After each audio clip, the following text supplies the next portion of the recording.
Magandang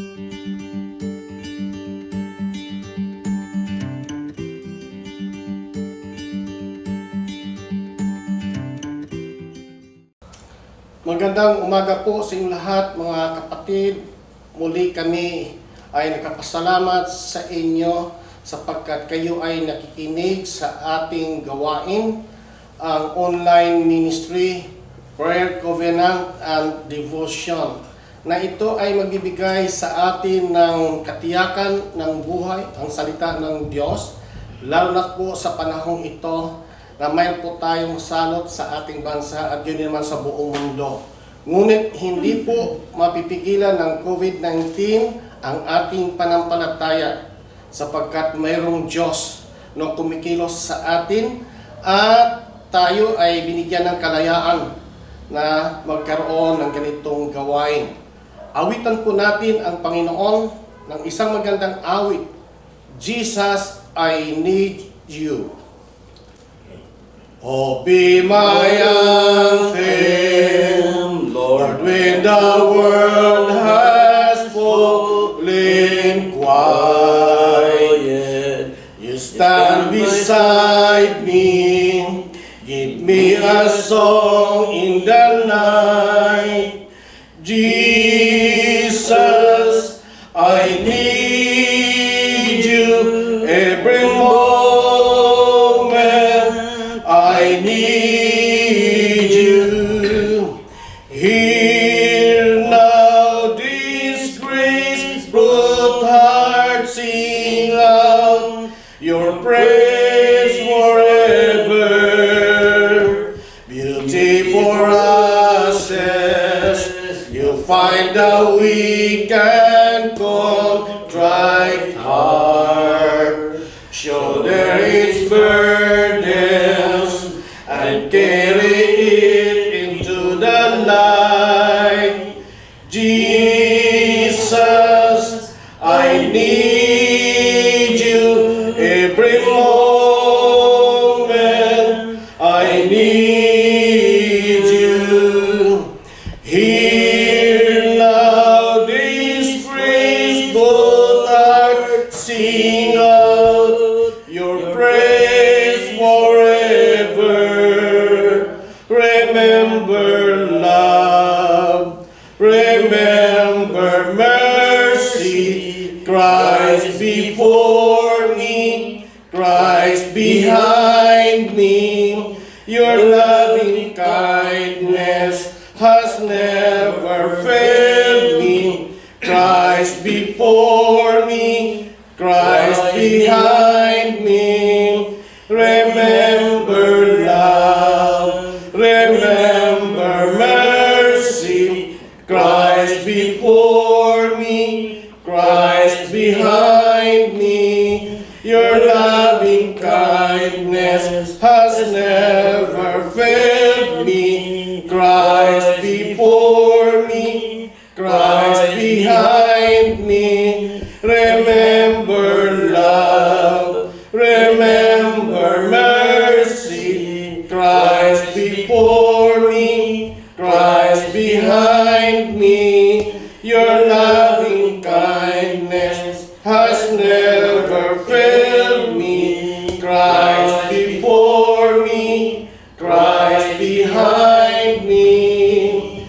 Jesus, I need you every moment. I need you. Hear now this graceful heart sing out your praise forever.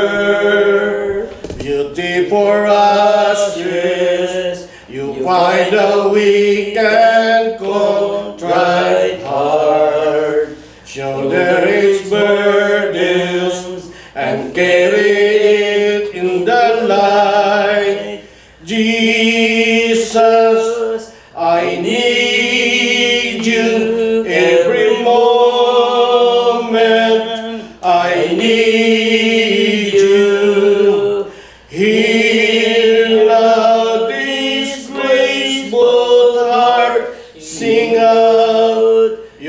praise forever. Tayo po ay manalangin. Minamahal naming Diyos na makapangan sa lahat, Yes, ang Lord. Diyos na siyang tumawag sa amin upang ipadama ang iyong kabutihan at kasaganaan, lalo po sa mga anak mong walang ibang inasahan kundi ikaw lamang.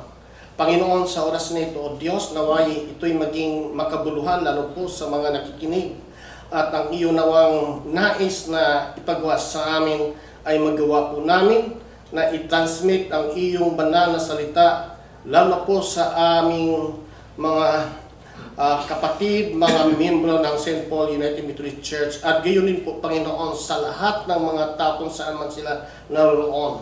Panginoon, ang alam po namin that the world is our parish. Yan. Panginoon, pagpalain niyo po kami sa gawain ito sa pangalan ni Jesus. Amen. Yan. Amen. Mga kapatid, magandang umaga sa inyong lahat. Yes. Good morning, Kami Pastor. ay inyong sinubaybayan Mm. sa ating gawain. Kung wala po kayo, wala po kaming Yes. gawain ng ganito. Tayo po ay inatasan ng Diyos na lagi nating pagbulay-bulayan ang kanyang banal na salita. Basahin po natin at buksan ang ating mga Biblia sa Romans chapter 7. At mag-start po tayo sa 14 hanggang 25. At ito po ang sinasabi. Alam natin na espiritual ang kautusan, ngunit ako'y makalamang at alipin ng kasalanan. Hindi ko maunawaan ang aking sarili sapagkat hindi ko ginagawa ang ibig ko. Bagkus, ang bagay na kinasusukluman ko, ang siya kong ginagawa. Ngayon kung ginagawa ko ang hindi ko ibig, sinasang-ayunan ko na mabuti ang kautusan.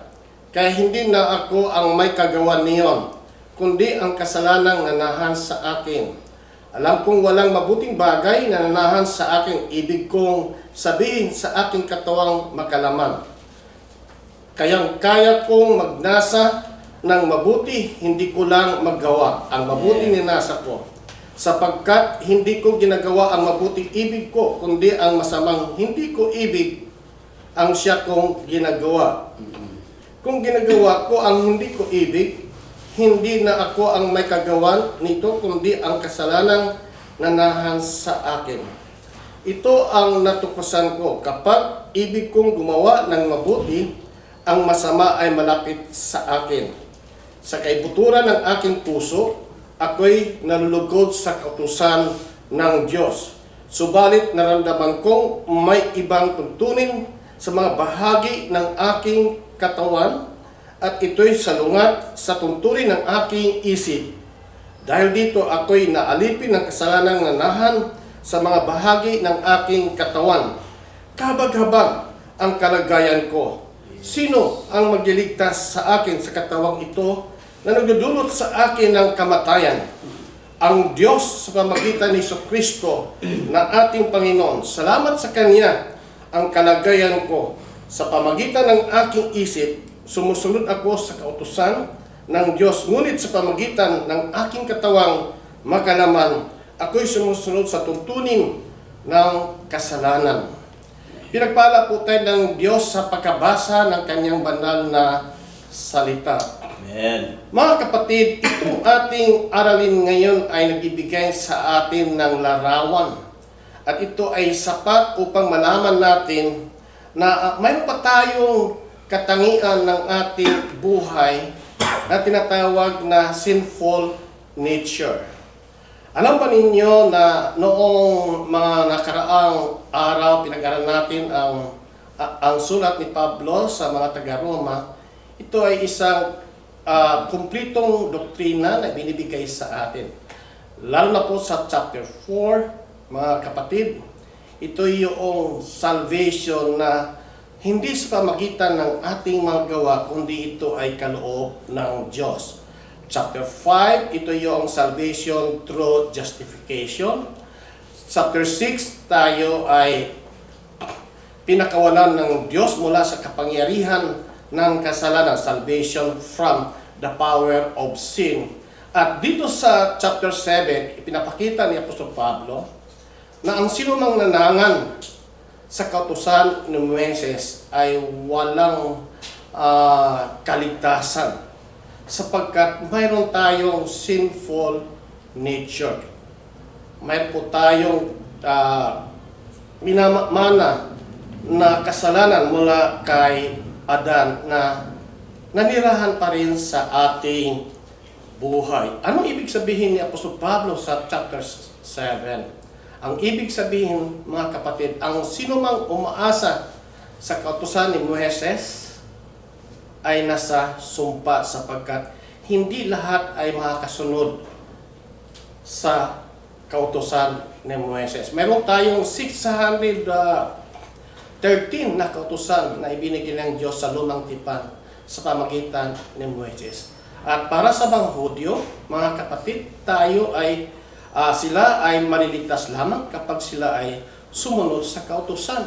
Amen. Pero alam ba ninyo na sa Leviticus chapter 26 at saka chapter 27, ang sino mang hindi nakakasunod sa kautusan ay susumpain ng Diyos. At gayon din naman sa Deuteronomy chapter 28, magsimula sa 15 hanggang sa 36, verse 36.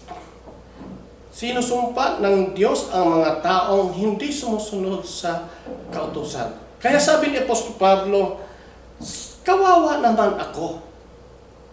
Sinong magliligtas sa akin kung ako'y nasa ilalim ng kautusan? Nasa akin pa ang kapangyarihan ng kasalanan. Ang gusto niyang gagawin ay hindi niya magagawa. At anumang nais ayaw niyang gawin sapagkat ito ay kasalanan, siyang nagagawa. Kaya sabi niya, how wretched a man that I am. Ito yung sinasabi niya sa Romans chapter 7 verse 25.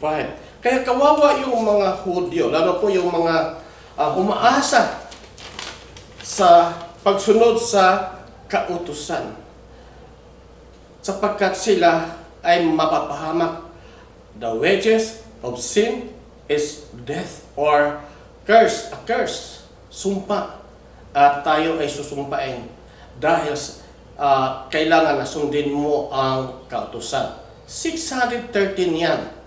Mayroong 248 na dos gawin mo at mayroong 365 na don'ts o maaring more than that.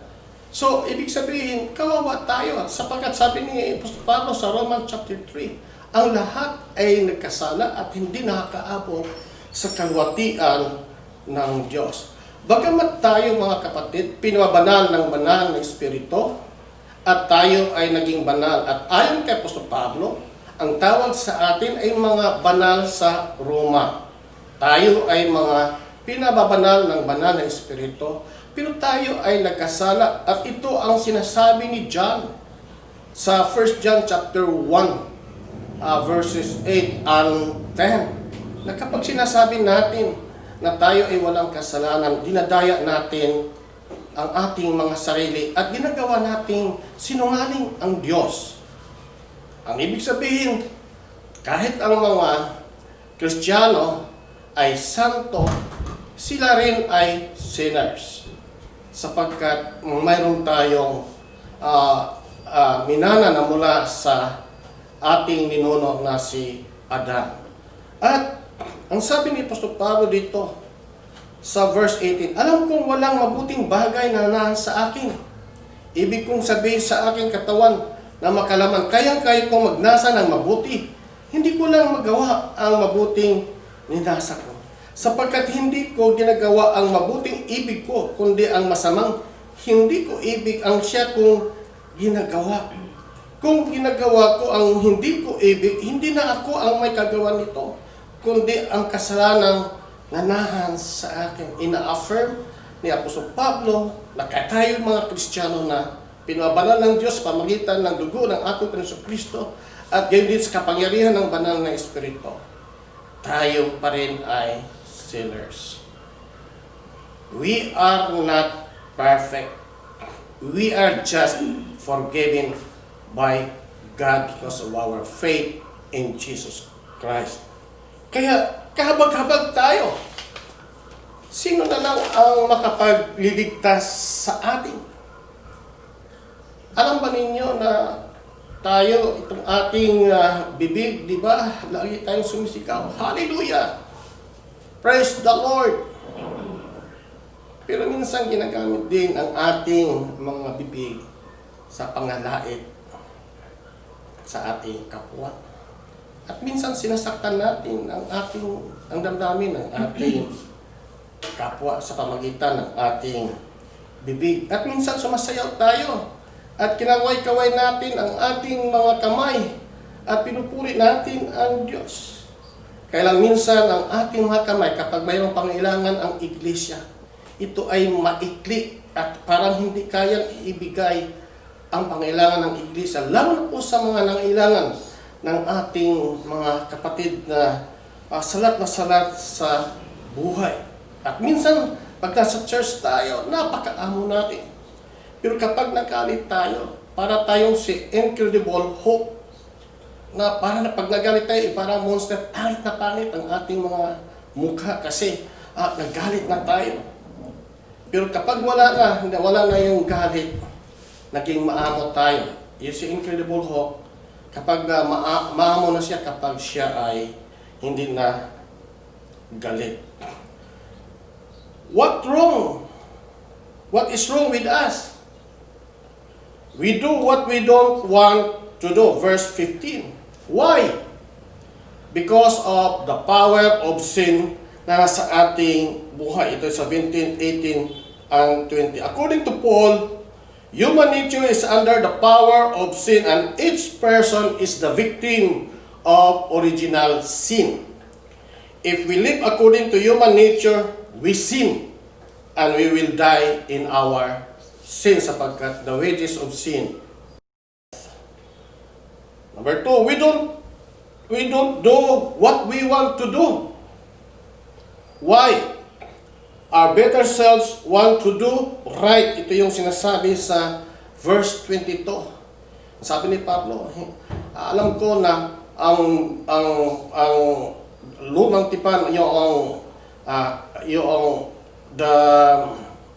the Mosaic law o ang batas ng mga Hudyo ay banal. Ngunit hindi na ako ang gumagawa nito kundi ang kasalanan na siyang nanahan sa atin. Mayroon tayong desire to worship God sapagkat ito yung ating likha at pinasalamatan natin ang Diyos. Mga kapatid, kailang problema minsan, hindi natin nagagawa ang nais nating gawin. We don't do what we want to do. Anong solusyon nito? Walang iba kundi ang ating Panginoon. Para kay Apostol Pablo, the solution of his problem is Jesus Christ. Christ is our peace. We brings the warring selves into one integrated, harmonious person. At dahil kay Kristo, si Apostol Pablo ay nakapasalamat sa Diyos. At ang sabi niya, ang Diyos sa pamagitan ni Kristo na ating Panginoon, salamat sa Kanya dahil sa kalagayan ko. Christ is our peace who brings the warring selves into one integrated, harmonious person. Mga kapatid, maaaring ganito rin ang ating naranasan. Mayroon tayong tinatawag na inner being conflict na gusto nating gumawa ng mabuti, pero ang ating ginagawa ay hindi kanas-nais sa Diyos. At hindi natin magagawa ang nais natin gawin para sa Panginoon, na minsan ito sana ay magiging kalugod-lugod sa Kanya. Mayroon tayong mga problema. Pero anong sinasabi ni Apostol Pablo? Pasalamat ako sa Diyos sapagkat sa pamagitan ng ating Panginoon Kristo. Ang ibig sabihin niya, siya ang solusyon sa aking kahinaan, ng aking buhay. Ako ay maliligtas kapag si Kristo ay nasa puso natin, mga kapatid. We can overcome this kind of problems kung si Kristo ay nasa atin. Ang sabi nga ng Panginoon, lumapit lamang tayo sa Kanya at tayo ay makasumpong ng kapahingahan ng ating kaluluwa. Matthew chapter 11, verses 28 to 30. How to overcome this problem? Yung tinatawag the inner being conflict. Yung the desire of sinful nature and the desire of the spirit which is within us. You come and surrender yourself to Christ. Matthew 11:28 to 30. The more na ikaw ay sumusurrender kay Jesus Christ, the more that you are overcomer. Ma-overcome mo ang lahat ng mga problema sapagkat si Jesus Christ ang solusyon sa iyo. Pangalawa, deny your lower self or by denial of your lower self. Mayroon tayong mga kahinaan na minsan, palibasay, maliit lang yung ating ginagawa, hindi natin pinapansin. Alam natin mga kapatid na kapag dinideny natin ito, yung kahilingan ng kalasuan, kahilingan ng ating hiling, na ito naman ay salungat sa kalooban ng Diyos. Huwag nating pagbigyan ang hilig ng laman ng ating katawan. Pangatlo, enhance your spiritual life. Palakasin natin ang ating panampalataya sa Diyos sa pamagitan ng pakikinig ng mabuting balita at pagbabasa ng kanyang salita at magkaroon tayo ng sariling devotion. Yung aming ginagawa para sa inyong mga kapatid, ito ay nabibigay sa atin ng katatagan at upang maging maayos ang ating kaugnayan sa Diyos. Kapag maayos ang iyong kaugnayan sa Diyos, pagkapala ang iyong maranasan. Talagang pagkapalain ka ng Panginoon. Huwag ka mag-alala. Mahal ka ng Diyos. Hawak ng Diyos ang buhay mo. Kaya niyang i-manage ang iyong buhay. Lumapit ka lamang kay Jesus. Siya ang magiging manager ng iyong buhay upang umayos ito at puno ng pagkapala. Sa pangalan ng Ama, ng Anak, at ng Banal na Espiritu. Amen. Amen. Amen. Tayo po ay manalangin. Tunay nga po, Panginoon, na minsan mayroon kaming ginagawa na hindi naayon sa iyong banal na kalooban. Minsan taklisa po kami sa aming mga bibig at mayroon po kaming nasasaktan na mga kapatid. At minsan, Panginoon, sa aming mga pagkilos na hindi kaya-aya sa iyo na dapat kami maging katulad ng aming Panginoong Kristo. Mainahon, maamo, at mapagmahal sa mga tao. Turuan niyo po kami, O Banal na Espiritu. At huwag niyo pong hayaan na maghahari sa aming buhay ang kasalanang minana namin kaedan.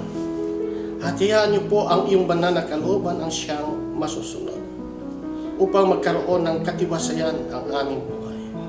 Alam namin, Panginoon, na kapag ikaw ay masaya sa amin, ang dulot nito ay pagpapala. Kaya, Panginoon, pagpalain niyo po ang lahat ng mga nakikinig at nawa, Panginoon, magkaroon sila ng pag-asa na walang Diyos na maasahan kundi ikaw. Sa aming mga karanasan, Panginoon, tunay na ikaw ay tapat sa iyong mga pangako. At nais po namin, Panginoon, sa lahat ng mga nakikinig ngayon, igawad niyo po ang umaapaw na pagkapala sa kanila. Sa pangalan ni Jesus. Amen. Amen. Salamat po, O Diyos, sa mensahe na napakinggan po namin. Yes. Na tunay nga po na ginawa mo ng lahat para sa amin. Maging ang aming pakikibaka, Panginoon, sa kasalanan habang kami nandito sa sanlibutan ito, Panginoon. Kalaban po namin ang aming isip, kalaban namin ang aming sarili, Yes, Lord. kalaban namin ang Forgive aming us. mga emosyon, Panginoon. Yes, forgive Subalit us. kayo ay may ginawa na upang kami magtagumpay. At patuloy namin inihiling, Panginoon, ang inyong kahabagan, ang inyong biyaya, Yes, Lord. na mapagtagumpayan po namin ang kasalanan na patuloy, Panginoon, na nakikibaka din sa amin. Subalit, nariyan palagi ang inyong kabutihan, Panginoon, sa pamamagitan ng inyong mga salita, O Diyos, Yes. na sa aming paglapit sa Panginoong Yesus ay meron po kaming kakampi, meron po kaming Yes, katuwang, Lord. meron po kaming big brother, Panginoon, Oh, Lord na Jesus. pwede po namin itong mapagtagumpayan. At sa aming mga pagtatagumpay, Panginoon, nabibigyan ka namin ng kaluguran, nabibigyan ka namin ng kaluwalhatian, Panginoon, napipilis ka namin, O Diyos.